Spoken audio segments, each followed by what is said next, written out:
It's the Full Court Press with Eric Frandsen and Jason Walker. Welcome back to the to the show that we're doing right now. Following the local teams, breaking down the biggest games with in-depth analysis and team interview. Join the show by calling into 435-752-1069 or text 435-339-0321. It's the Full Court Press. Throws, answer, yes! Caught! Touchdown! They did it!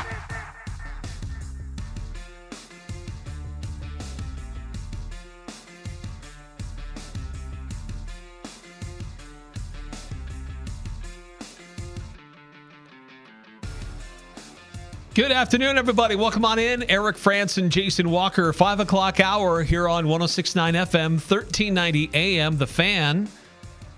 As the Full Court Press continues, hour number 2, and still a lot more to discuss. And covered a lot of ground in the first hour, but still a lot more this hour to get into. And reminder, if you missed anything and want to go back and listen, or you just thought you heard something that you wanted to verify, it's available on our podcast feed. And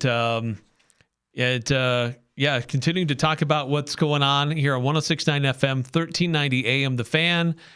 And we appreciate you tuning in, being part of the program. If you want to chime in, you can always do so on the Young Power Sports of Logan text line, 435-339-0321. And let us know what's on your mind and how you agree or disagree with what we're talking about. And one of the topics last hour is best sports months of the year. April, a lot of reasons to like April.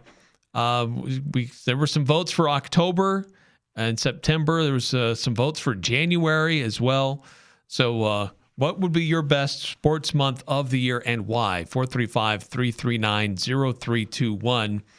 And 6436 texted in. We didn't get a chance to get this earlier, but you were talking about some of the racing sports that you're getting into. Yeah, and I mentioned for the two most popular worldwide are one, F1, and then here in America, NASCAR, obviously the big one.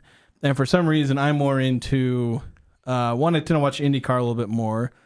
It's been like a month since their last race. But then I get into the World Endurance Championship in IMSA. And 6436 saying, Jason, it's all about the left turns. That's the weird thing about IndyCar is they have a mix of course, NASCAR also has a mix of road course and oval courses. But I don't know. It's just, I don't, and I got to word this carefully because I don't have anything against NASCAR fans. I don't personally understand the nuance. Like, I know there is a lot of nuance to NASCAR and oval racing. Like, there's a lot there. But it's not clicked in my head, a lot of those things, so it's hard for me to get into it as much. There are people who, they have all that, and they get all that. I don't. Of course, I still don't understand a lot of things about all the road course and endurance championship racing, but I'm learning. You're learning. It's something we're teaching this old dog new tricks, new sports. I used to play all the ball and stick sports, and it's like, we're gonna do racing. We're gonna learn that in my adulthood. 8968 weighing in. I had a human resource manager from Indiana tell me that the Indiana football team had more players on band scholarships than Utah State on football scholarship. I could believe that. Yeah, there was some funny accounting going on. Yeah, a lot of different places over the years. Some really weird shenanigans that got pulled for a long time that people just looked the other way on. Yes. Somehow, players at some places were driving big fancy cars, though there's no way their family could have afforded that. They weren't doing anything like that before they started playing at said institution. It's like, this guy coming from the ghetto is now driving a Ferrari. How did that happen? Amazing. Hey, Jason, actually, before we continue any further, always you're welcome to chime in on the Young Power Sports of Logan text line, 435-339-0321. But we've got some news. We've got some significant breaking news tonight. We got some breaking news. The latest in conference realignment on the Conference Realignment and Expansion Show.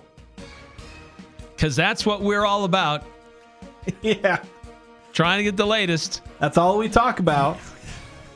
And just clawing my way around the internet trying to find some expansion news. Of course, 9315, way back at the beginning of the show. Do we ever read his text? Oh, no, the original text from 9315 to start the show. We're finally getting around to this one, and hopefully we've got things going on the radio. 9315 having questions whether we had this going over the radio, but 9315 asking, do you hit the panic button on the Pac-12 news?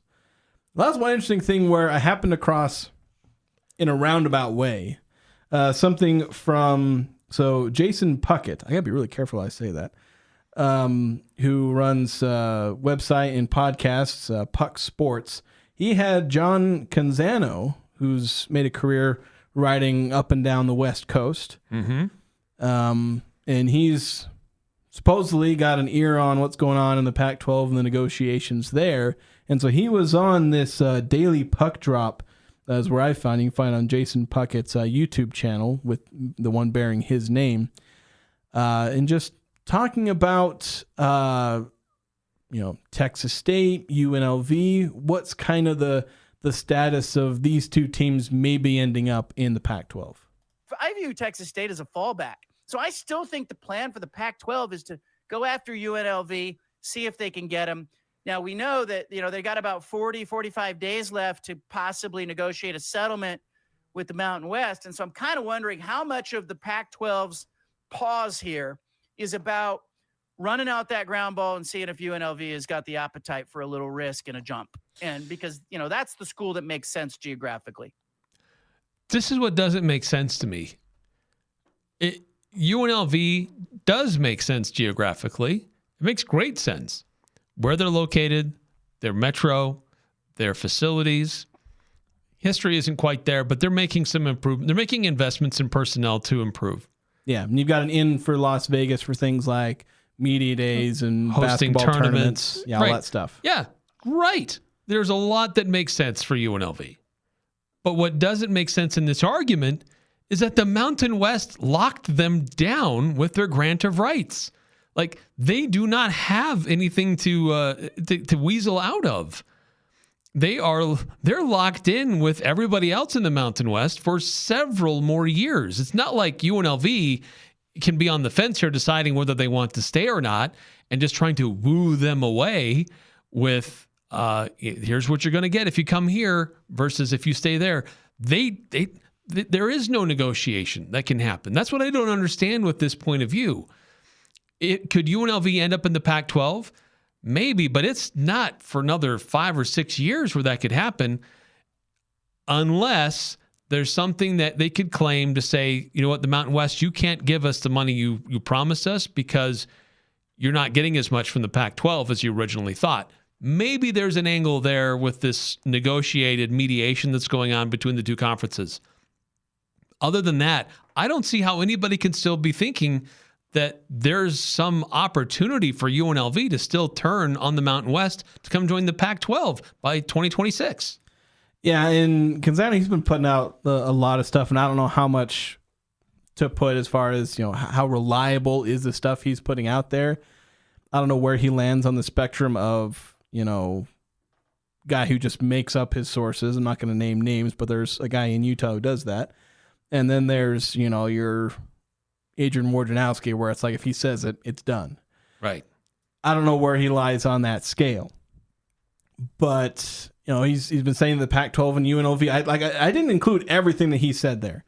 There's more that you can go and hear what he had to say, but basically talking about the Pac-12 and UNLV re-engaging, and again, like it was confusing to me too for all the reasons that you laid out, Eric. Where it's like unless there's some kind of loophole, which maybe there's always a loophole where there's enough money and there's enough will, but I don't know, is the Pac-12 going to shell out that much money? Are they that desperate? Can UNLV afford any of that? There's already rumors they're not going to be able to afford to pay their football coach in a couple years. They don't have enough money. They got to find new money in a year or two to pay their football coach. They're not going to be in a position to pay a lot of the exit fees. So is the Pac-12, who weren't willing to shell out the money for a team like Memphis to pay most of their fees, and they're a much better option, at least in terms of on the field, than UNLV, maybe not as great a fit geographically. It's like, are they going to be willing to do that for UNLV, who doesn't have near what a team like Memphis can bring? I don't know. There's a lot of things that don't make sense about, targeting UNLV in the near future. So here's the thing. If UNLV decides to go to the Pac-12, they can try some legal wrangling or maneuvering, but the bottom line is the Mountain West owns their grant of rights. So anytime UNLV has a home game, the Mountain West owns the media rights to that game. So would you be willing to jump to a different conference, but a different the other conference owns the rights to any of your home games for the next 5 years? Explain to me how that makes sense. It really doesn't. So I don't see how anybody could float this idea that the Pac-12 is re-engaging in conversations with UNLV. I mean, it sounds nice. Hey, well, it's still, the option is there in a few years when it comes available, but no, somebody's got to explain to me how legitimately that makes any sense right now based on the Mountain West's current legal hold of any media opportunities for UNLV. Yeah. And 9-5 texting and saying, what about the thing where the state of Nevada says that the school in Reno has to go with them? From what I understand, that does not exist. That was not really a thing. It was never a thing. I think it was misunderstood for a little while. It was widely believed. That's been clarified that it does not exist. Yeah, it was widely believed, but multiple people in the know, and I think even like politicians were like, that's not a thing. Yeah. Did someone point to us where it says that? Because I can't find it in any state or legal documents. Yeah, so that's not necessarily an issue. But yeah, talk of Mountain West teams being finalists for the final spot in the Pac-12. Those rumors have come around multiple times, UNLV, Nevada, New Mexico, but it's like, I don't see it happening. The Pac-12, I think, just missed the boat when it came to adding another Mountain West school, which is a shame. So they're going to have to maybe dip below the criteria that they were looking for to add an 8th school and have to maybe go to a fallback like Texas State. But the unfortunate part about that is that a program like Texas State, they're going to flex the leverage they have, where the Pac-12 is saying, oh, we'll only give you like a half, deal. And Texas State will be like, all right, you can either have me in a full deal or you can invite New Mexico State. And they're gonna try and flex that leverage that they have over what's becoming an increasingly desperate Pac-12, where you don't hit the panic button yet, but that time is fast approaching. Yes. Like, you don't have any, like, we were talking about should they be concerned, and we were back in January, and like, well, wait until spring, and then maybe it might be worrying. Well, we're here. Yeah. So it's something. Yes, it is time to be hitting the panic button. Yeah, it's something that you've got to be concerned about. Unless they are announcing things in the next couple of weeks, it becomes a serious concern. Not that the Pac-12 is going to fall to pieces. That's not going to happen. It's more of a, can they protect the brand, essentially, of only having the best of the best. In terms of the West for the most part, basically Texas and westward, because that's where they're trying to lock up things geographically. But unless they manage to drag somebody some way, somehow out of the Mountain West, which I don't know how that's going to happen, or someone out of the AAC, where those are kind of your two ideals, if that doesn't happen, then you're pulling someone like a Texas State. Yeah, the only way I see this slim, very slim glimmer of hope for UNLV in the Pac-12 is if UNLV can make a claim that the Mountain West gave them certain guarantees of money coming their way, and now suddenly they can't make those guarantees, at least not immediately. The Mountain West might try to say, we'll still get you that money, but it's going to be over a longer period of time, because the Mountain West was banking on all this money coming from the Pac-12 or those teams leaving the Mountain West to go to the Pac-12. And if this mediated settlement yields a much lower number to the Mountain West, that might be something that UNLV can try to use. But again, that's a big wish and a hope and a prayer that I don't know you're going to get figured out in time for the 2026 football season. The Pac-12 has to find somebody else out there as a bridge to get them to that 8 play 8 member institutions for football until they can really line things up to go after the other teams they would like Memphis or Tulane, or maybe even as far east as South Florida, and then also keep the door open. You can't get much further east than South Florida. Not much, but then also keep the door open for other Mountain West schools who may decide to defect once their grant of rights expire. Yeah, could also go after like Sacramento State. Yeah. Did you see their president had like a Q&A on Twitter today? Yeah, he did. I can't remember if it was on Twitter or Reddit, but like I saw a summary of it on Twitter, and it was like, dang, like it's kind of crazy, but also like he went kind of off the rails at some point. You're like, we have aspirations of going to the Big 12. And it's like, yeah, sure, so do I. Wow. I have aspirations of being the number 1 pick in the NFL. And we're going to be independent, and we're going to be like Notre Dame. Yeah. It's like, what? It's like, no, you're not. Of course, it's funny that like so many of the questions had to do with students asking, how are you justifying spending this money on sports? And you're just like, well, and you get all of the stock answers. Every other question's like, good question. This and this and this, and doing all this will generate revenue. It's like, revenue for what? Revenue that goes back into sports. So like justifying spending all this, because that's the thing. Like whenever they talk about sports generates revenue. Revenue that goes back into sports. The university side doesn't see any of that money. Yeah, I mean, in essence, he was trying to provide updates that there are stadium additions that they're working on. They are going to be building a new football stadium, and he didn't come out and say that they are in negotiations with the Pac-12, but that they plan on moving up to FBS. And if that means they have to be independent for a while before they find a home, that's what they'll do. But that's where they're headed. And they're trying to double down on, look, we're in a big media market and we're going to have value.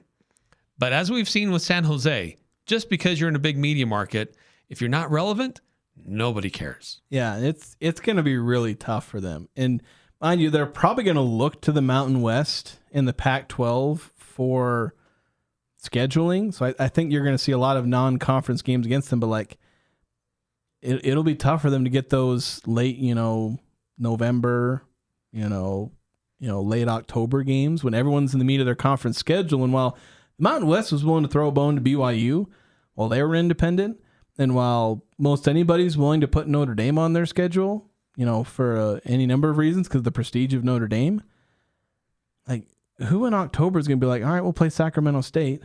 Yeah, we'll go to Sacramento State situation. Like they'll probably end up trying to play some of the other independents, but most of the other independents are on the complete other side of the country, like UMass. Who are the other independents? Because there's Notre Dame, UMass. Liberty. Is Liberty independent? Well, I guess not anymore. Or did they go to the American or something? I don't know. It's just, yeah, it's kind of weird. Where independence is a really tricky thing to try and do any long term. 3 independent football teams as of this last season: Notre Dame, UConn. Oh, is UConn still independent? And UMass. I thought they'd gone into a conference already. Because I knew they'd been independent recently. They weren't last year. Okay. Let's see, a couple more texts here from 9315.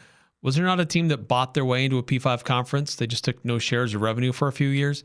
Yes, that was SMU. Yeah, they got into the ACC by basically doing that, where they're not going to get a lot of money for a while, but they're banking on long-term it being a very good deal for them. You're right. Which may be. Just that, hey, we are going to self-fund.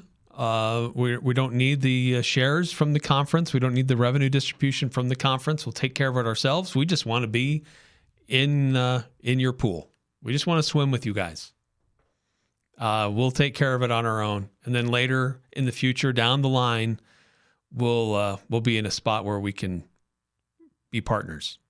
So, yeah, that's how it goes. Let's see. We got to take a timeout here in the Full Court Press. The college basketball season is over, and the NBA playoffs are closing in, and so the end of the NBA regular season is about here. And so we're starting to get these mock drafts out there. Now that the college basketball season is done, how did these players perform and where could they go? Because the the potential positioning of where teams will land in the draft. Granted, there's still the lottery, which will move some of that a little bit, but we've got a pretty good idea of where teams could likely land in the draft when it comes up later this summer. So who are the players that are projected to be out there, and who could end up wearing a Utah Jazz uniform? So look at some of those players that are being talked about next here on the Full Court Press.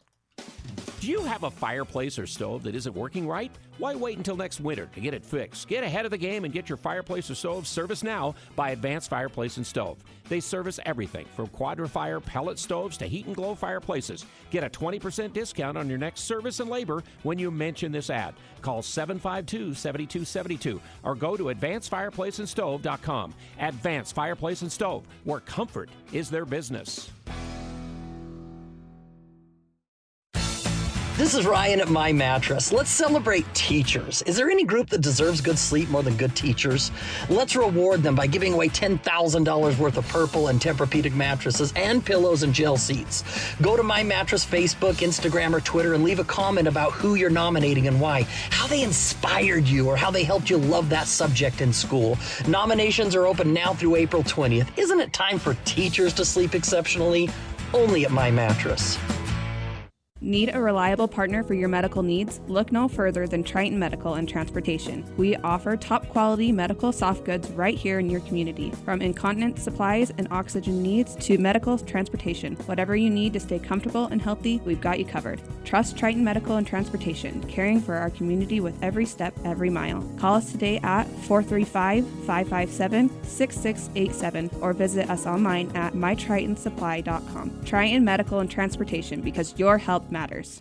The chips and drinks are endless. The burrito is huge for only $7.95. It's got to be Cafe Sabor, Cache Valley's best Mexican restaurant and gold medal winner in the Best of Northern Utah contest. Experience Locals Day every Thursday with a huge burrito, endless chips and soda, only $7.95. Finding any lunch under $10 is nearly impossible. Every Thursday, drinks, chips, and a massive burrito. You pay just $7.95. The food, the fun at Cafe Sabor in the historic train station on 6th West and Center in Logan.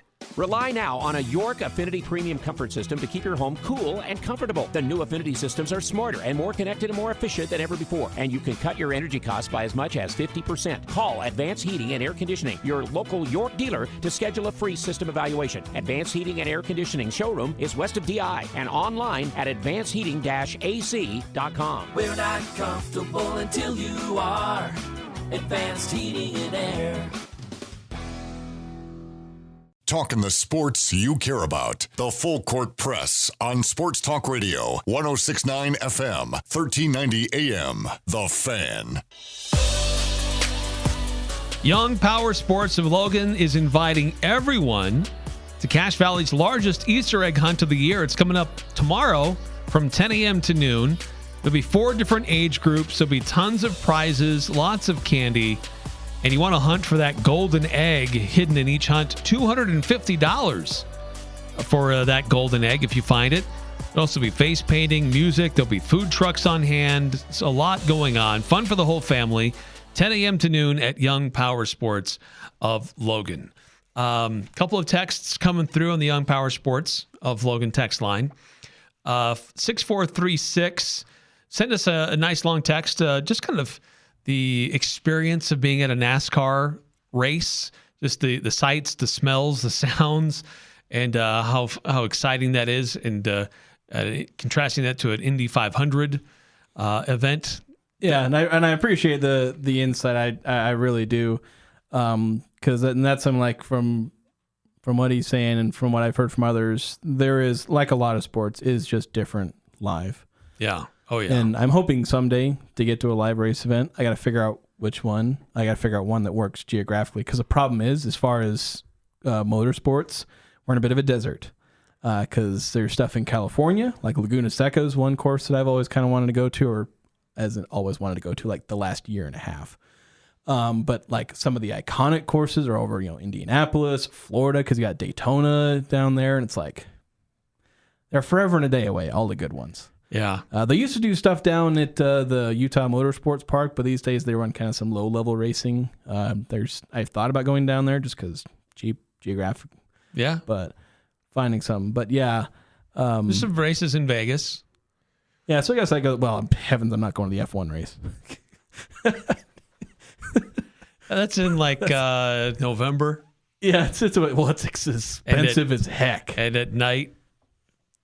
Well, it's about the only one I could think of watching on TV, because part of the reason I don't follow F1 is because all the races happen at like 2 a.m. because they're in like Europe, Dubai, or Japan, Monaco. Like, the one they're in Bahrain this week, which is a track that I know a little bit about. But like, I don't know, I wake up in the morning and the race has already happened. I'm like, oh, I'm gonna go watch some highlights, I guess.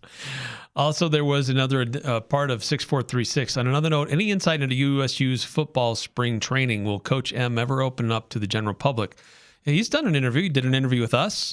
He's done some post-practice stuff the university, the football team has shared. You and I both have had a chance to interview some of the assistant coaches.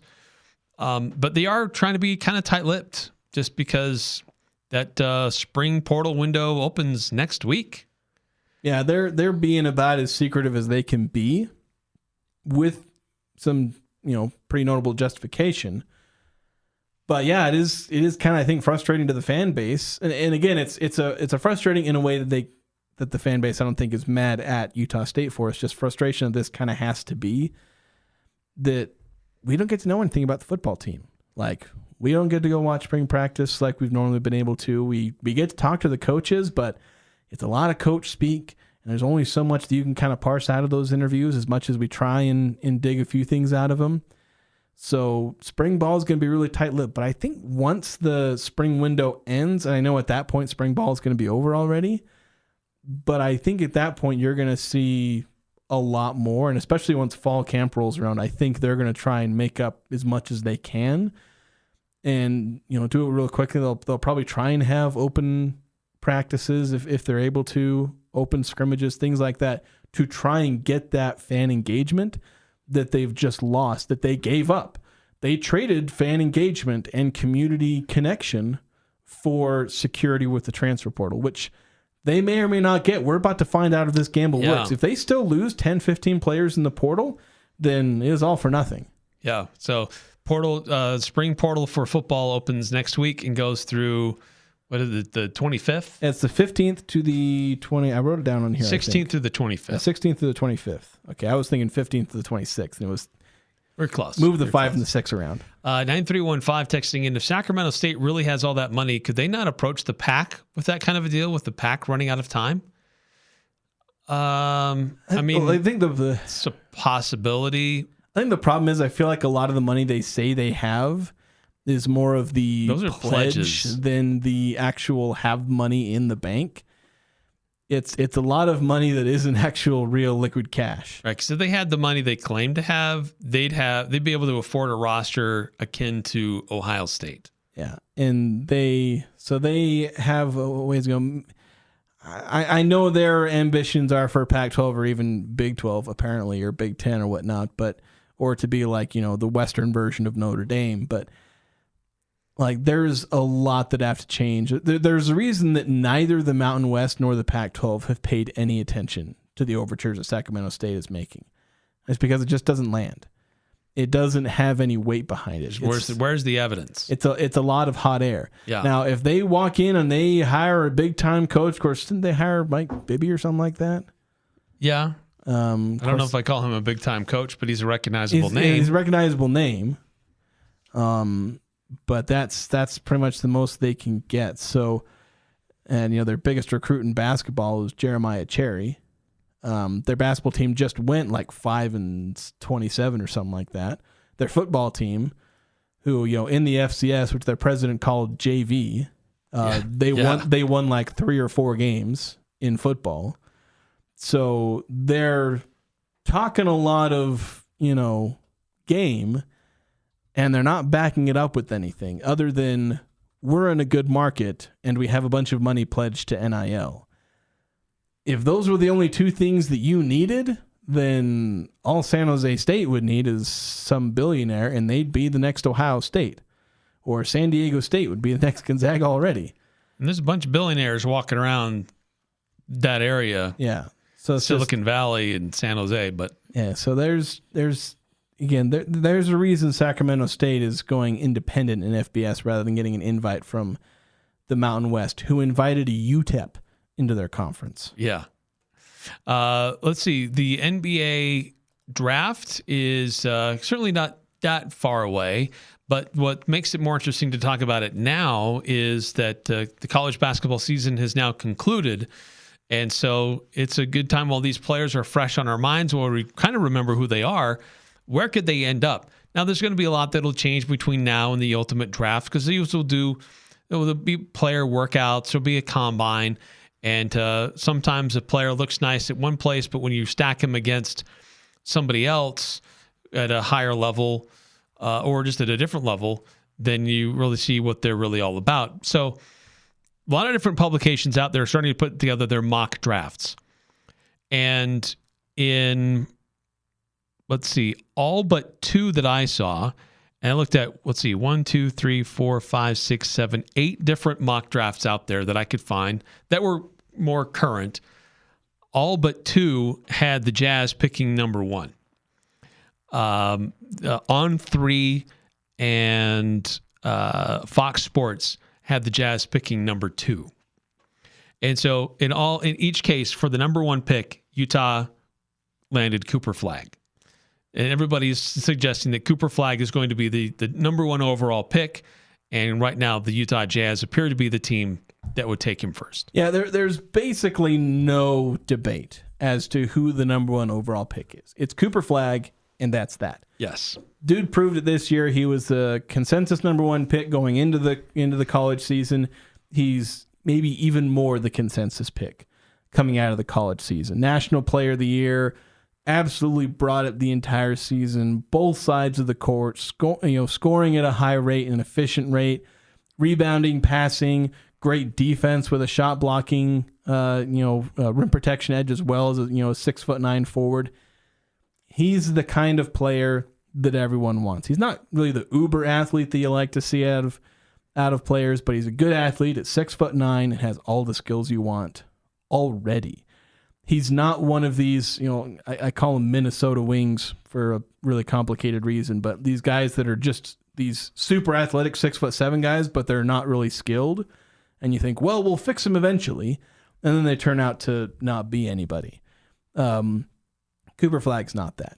He's got all those skills already. So he's clearly the number 1 pick. If the Jazz get the number 1 pick, they're drafting Cooper Flagg. There's not a question about it. Yeah. The question really is, what if they don't get the number 1 pick? If they get number 2 or number 3, who are the other guys that could be on the watch list? Who else is out there? Cooper Flagg has gotten a lot of headlines and a lot of attention, but if Utah does not land the number 1 overall selection, who else do they look at? And it's not quite as cut and clear as to who would be number 2, who would be number 3. There are a number of names that you see in various different orders, 2, 3, 4, but it does vary. And one of those is Dylan Harper, guard from Rutgers.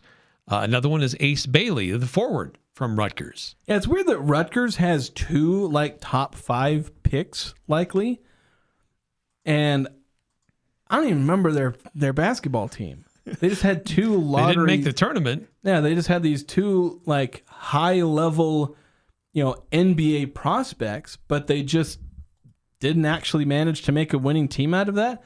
And that may be the most concerning thing about both of those players, is that they were teammates and their team was not really that good. They were 15 and 17 overall. Yeah, that worries me a lot.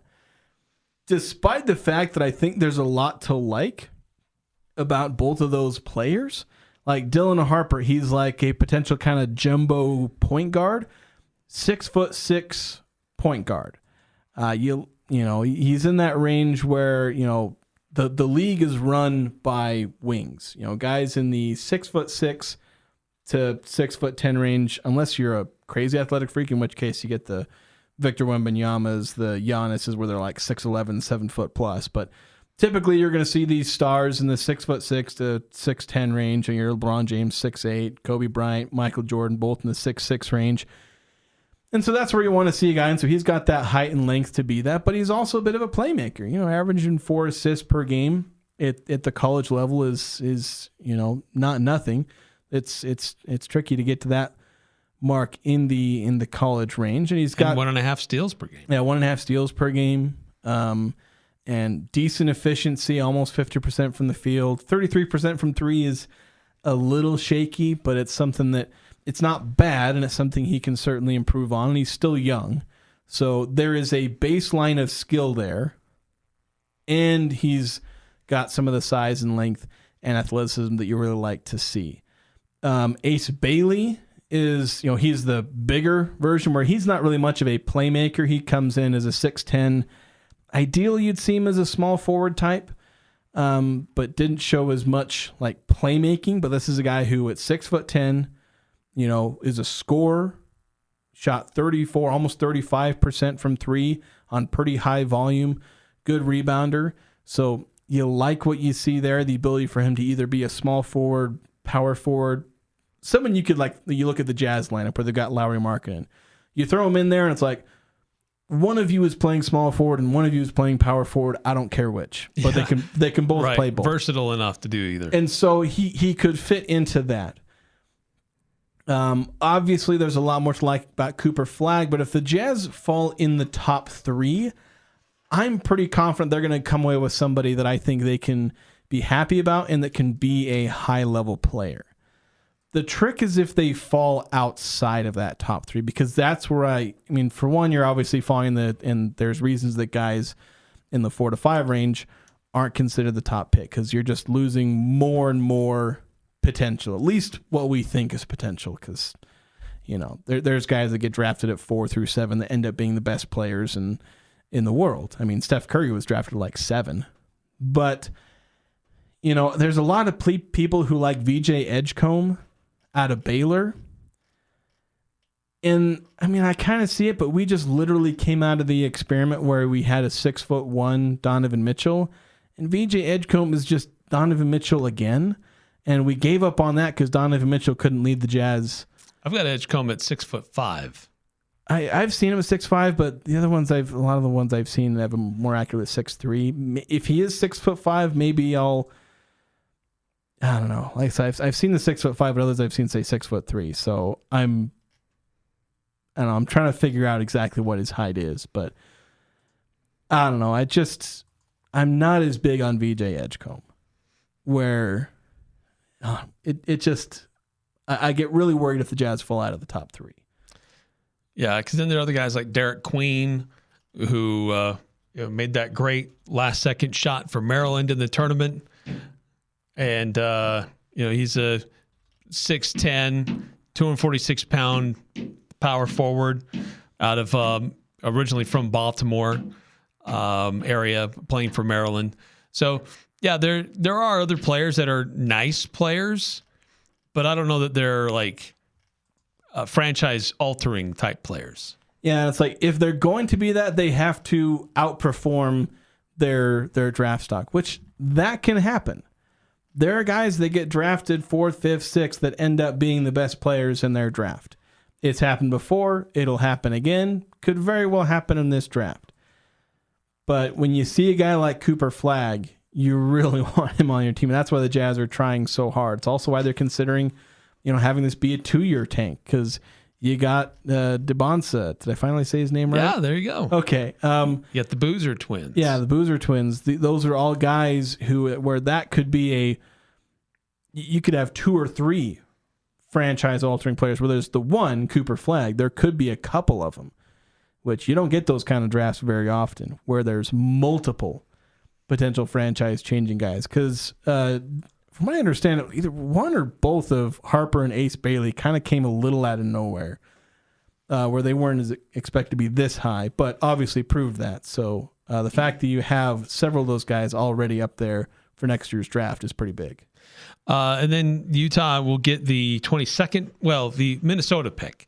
And it could be anywhere in the draft, because if they end up being a lottery team, it could be a lot higher. If they end up making it out of the play-in and they're just in the tournament and the playoffs. So it could be that pick can vary wildly, any from 19, 18 to 22. But so when you get into that territory, a lot of different players that I noticed are on that list. Thomas Sorber out of Georgetown, 6'10" center. Noah Esengwe, he's a 6'10" power forward out of France. Shows up on a couple of different lists. Danny Wolf, the 7-footer out of Michigan, is somebody else that could be on there. Hugo Gonzalez, a shooting guard, small forward out of Real Madrid. Rasheer Fleming out of St. Joseph's. Tahad Pettiford, a point guard out of Auburn. And Walter Clayton Jr. out of Florida. So it's all over the place once you start to get a little bit deeper into the draft. And that's where it becomes so much trickier, because like when I will get deep into like who the Jazz may take at that pick, I look at like say it is number 21. I look at everyone from 17 to 27 basically. You know, with the top 3 pick, I'm looking at everyone 1 to 4. It's like those are the guys they might take. Right. With a pick at like 21 or 22 thereabouts, I'm looking at like a 10-player range of who could they end up getting. Either guys they might reach for if they're projected at 27, but say they take him at 21, or guys in the late teens that could fall. And this is where it gets really interesting, because there's a wide variety of players. Sometimes you get in a certain level of the draft and it's like there's only centers available at this draft, or it's only point guards. There are a lot of different kinds of players available in this range. There are certainly a lot of centers and power forward types, but there's shooting guard types. There's guys like Nick Clifford, Igor Demon, who may end up falling into the late teens, early 20s. I saw one mock draft that had the Jazz taking Demon. They could take a Walter Clayton, a scoring guard. And so it's going to be interesting who they pick, because you get your guy is, say they get the top 3 pick, they get their guy, their wing, their star. Who do they take for, another position? It's like point guard. We've got Isaiah Collier. You got Keontae George, who you're kind of fitting as like your 6th man point guard, shooting guard, combo type. You've got Walker Kessler and Filipowski. So you've got a couple of centers that you're giving a lot of minutes to. You're going to have Markkanen, Hendricks, and one of like Flag, Bailey, or Harper. Like, what position do you go for? Because you're basically going to get a 2nd or 3rd string guy, like 2nd string at best, 3rd string probably, at whatever position you take. So which one do they go for? Do they go for another point guard? There's not as many great point guards, but maybe they go after a Walter Clayton. Do they just go after another big, like 7-footer? Maybe insurance for if Walker Kessler ends up leaving. Do they just go after, go get another wing, because you can never have too many wings. Go get a guy like Nick Clifford, who's older. Just get a guy who's ready to play. Be kind of interesting to see what their philosophy is, and there's going to be a lot of options in that range.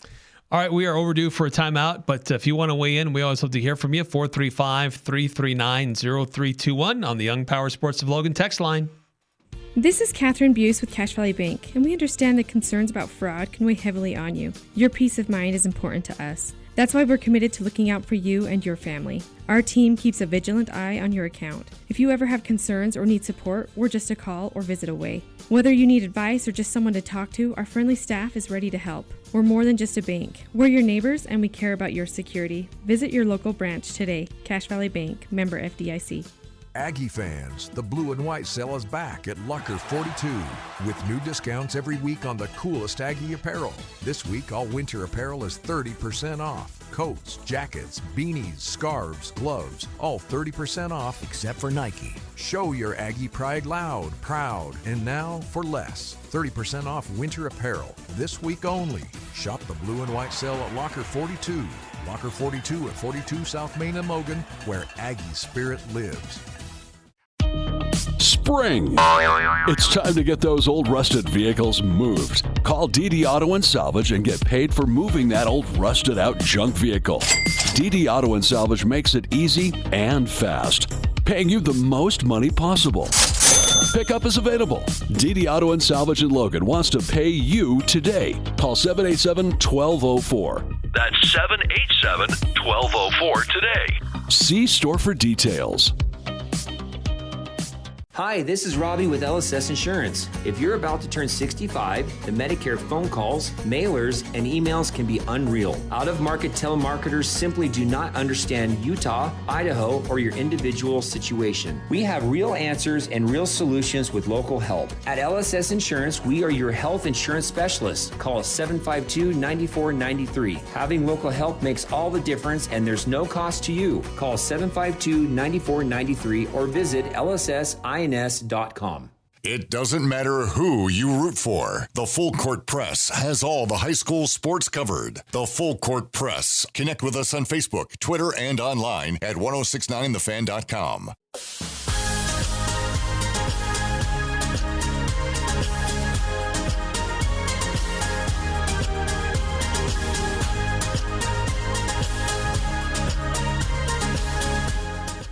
435-339-0321. That's the Young Power Sports of Logan text line. 5338 weighing in. I already know who's going to win the NBA draft lottery. It'll be the Cleveland Cavaliers. Even if they're not in the lottery, they will find a way to win. Well, it's that or the Spurs. Half the time we do these simulate lottery things, the Spurs always jump up. This is bullcrap. As if they needed more lottery luck. Yeah, they always seem to find a way. Yeah, let's hope not. Yeah. Speaking of luck, Utah State softball needing a little bit of that right now as they're in the bottom of the seventh. They're down to 2 outs in this game as they trail Fresno State 7-3. An 8-game winning streak in Mountain West play on the line for them.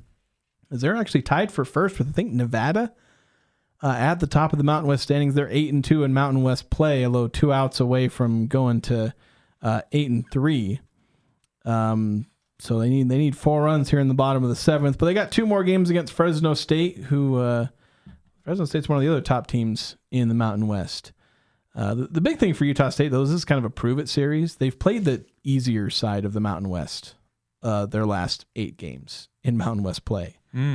Because they lost the 3-game series against San Diego State, who's one of the other top teams, played a lot of the easier teams, won 8 straight games in Mountain West play. One of those 8 was against San Diego State because they went 1-2 in that 3-game series. But now they're going to play like Fresno State and Boise State and Nevada. It's like all the good ones. So they got to prove that they're actually for real here. Did just get a base hit, so they got 1 runner on. Need 4 runs to get home for them to tie this one up, maybe send it to extra innings. Yeah, best of luck to Utah State softball. That's being played here, right? It's in Logan? Yeah, it's in Logan. All 3 of these games will be in Logan for the series, so have a chance to go out there and watch them this weekend as they take on Fresno State. 435-339-0321 if you want to chime in on the Young Power Sports of Logan text line. We've been talking about draft prospects, a lot of mock drafts that are out there. I mean, a lot of them that you find will mostly only focus on the first round. There are a few publications that'll go all the way through the second round. Bless their hearts. Yeah, Bleacher Report, ESPN, On3, they've gone all the way down the line. So some of the other players that are on these lists that they're mentioning that could end up in a Jazz uniform: Boogie Fland, 6'2" point guard, shooting guard from Arkansas; Jameer Watkins, 6'7" wing player out of Florida State; Isaiah Evans, wing player at Duke; Miles Bird, it's a familiar name, from San Diego State; Tyrese Proctor, also at Duke; and Izan Almanza, who's currently playing in Spain. What's interesting is that looking at these mock drafts, I don't see a lot of international players. And that's the problem usually with these mock drafts this time of year, is that they really focus on what we know from the collegiate stars.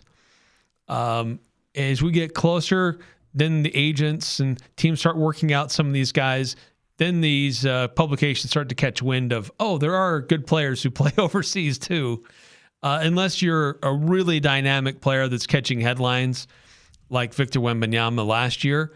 A lot of these earlier mock drafts don't really take into account some of these players who are talented but are playing internationally. Yeah, there's also some guys that pay attention to a little bit more. The Athletic has some really good mock draft guys who they're more plugged in and they're doing this like year round. So like they are understanding which international players to keep an eye on. But even with those guys, it's like with the NFL draft. Like when you're doing your way too early mock drafts, take them with a grain of salt and then throw them away because they're worthless.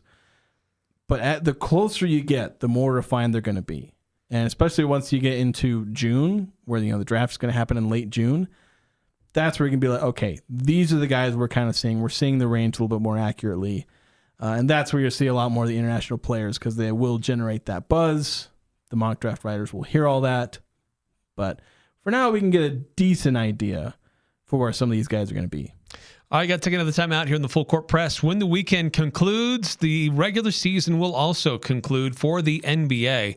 And so, as we'd heard earlier, all teams in the NBA are in action tonight. So just a few games left. What's the latest in the playoff picture? What could be some of the more interesting matchups in the NBA playoffs? We'll discuss that next here on the Full Court Press. What is love? Love is what we live for. Love is timeless, never-ending. Love is when you say your name with hers and it has that special ring to it. At Jarek's Fine Jewelry, we know what love is. Our fine collection of engagement rings feature a variety of diamonds and colorful styles. And if you can't find your perfect ring, Jarek's Fine Jewelry will help custom design one that is the perfect fit. When it's love, it's Jarek's Fine Jewelry. Jarek's Fine Jewelry. Make it special. Make it Jarek's. At Rocket, we believe everyone deserves their shot at the American dream. So if you're feeling locked out of home ownership, we're here to give you back the keys. We're opening doors, breaking down walls, and doing everything we can to turn renters into owners. And we're not going to stop until we help everyone home. To find out more, visit rocket.com. Rocket, own the dream. Are you a small business owner who needs immediate cash flow? At Swish Funding, we have flexible funding options from $25,000 to $2 million. For the best rates and terms for your business, just one application to Swish Funding gives you access to our entire network of funders, with cash in your account in as little as 24 hours. To qualify, you must be in business for at least 1 year with monthly revenue of $50,000. Apply at swishradio.com and use code QUICK. Swishradio.com, code QUICK. Join the show by calling 435-752-1069 or text 435-339-0321. It's the Full Court Press with Eric Frandsen and Jason Walker.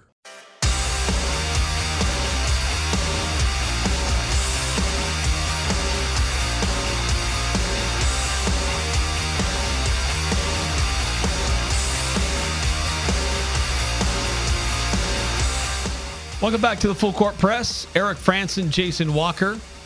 Last couple of minutes with you here on the Full Court Press.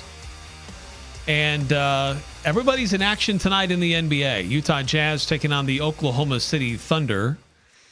And Thunder's sitting a lot of players. That's true. Could the Jazz end up finishing the season on a 3-game winning streak? Ugh. Perish the thought. Oh, please no. Oklahoma City still favored by 8.5. Yeah, they probably should be. They still got a lot of good players, but like Shai Gilgeous-Alexander, I believe, is sitting. Not all their good players, but one of their top defenders is sitting. I don't know. Maybe Filipowski's going to go off again. I think this is the last home game of the season for Utah, right? I think that's right because they finished the season on Sunday in Minnesota. By the way, they had a nice tribute to Dan Roberts, the longtime arena voice for the Utah Jazz. They had a nice tribute to him just the other night. But Jazz aren't making the playoffs. Hey, that's been true for a while. Yeah, we know that. But it's still very, very tight. As we discussed the other day, Denver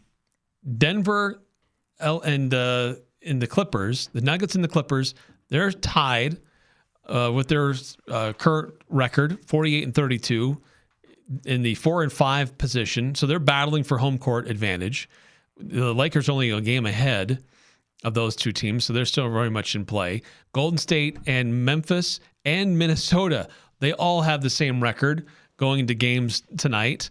So this is a matter of being in the play-in tournament or not. So all three of those teams still have a lot to play for.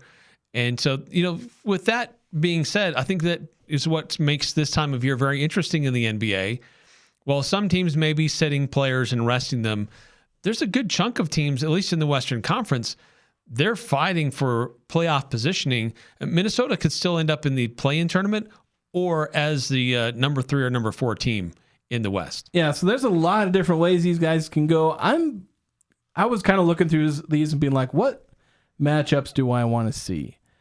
And I don't know. And a lot of them in the West just involve the Lakers playing a bunch of different guys, like the Nuggets. I think that would be kind of interesting. Get Jokic and LeBron against each other in the first round, or get the Warriors and Lakers in the first round to get all the talking heads out of the way early so that they don't have to talk about how the Lakers and Warriors are going to meet in the Western Conference Finals. Or have the Warriors play the Thunder in the first round just to have the Thunder get them out of the way early so people aren't saying, well, wait until they meet one of the real teams. Right. So there's a few of those. So a lot of those interesting matchups are in the West. In the East, the problem is there's not as much movement likely in the East. But for me, paying attention to either the Knicks Pistons, if they end up facing each other, or Pacers Bucks facing each other. I think those would be, because obviously you want to watch Cleveland and Boston. They're good teams, but they're probably going to take care of whoever they're playing. But teams like the Knicks, Pacers, Bucks, and Pistons, they're all kind of interesting in that could they be surprise teams in the Eastern Conference playoffs? Detroit has had this massive turnaround season for them, but can it be sustained in the playoffs? Yeah. That's what's interesting to me. And kind of a similar story for Houston in the West. They've come out of nowhere. They're the number 2 team in the West. Nobody's talking about the Rockets. Is that for good reason, or have they been flying under the radar and we're all going to be introduced to the Rockets in the playoffs? Yeah, and what if the Rockets end up playing the Warriors? What if the Warriors end up in the 7th seed? Could we see if the Warriors really are on a hot run? Are they going to beat the 2 seed Rockets? If the Rockets are an inexperienced playoff team, or do the Rockets take care of business and shut up the doubters? That'd be nice to see too. Yeah. Anthony Davis, is he going to be the new savior for the Mavericks? Can he get that now that he's back? Can he get that team going? Can he stay healthy? Is he going to get poked in the eye and be out for the entire playoffs? Yeah. And then there's a lot of former Jazz players sprinkled all over the place. And how will they do? And do you care for that? And so the other thing too is the coaching changes that have been going on with Denver and Memphis. How will those assistant coaches be able to handle the pressure of the playoffs?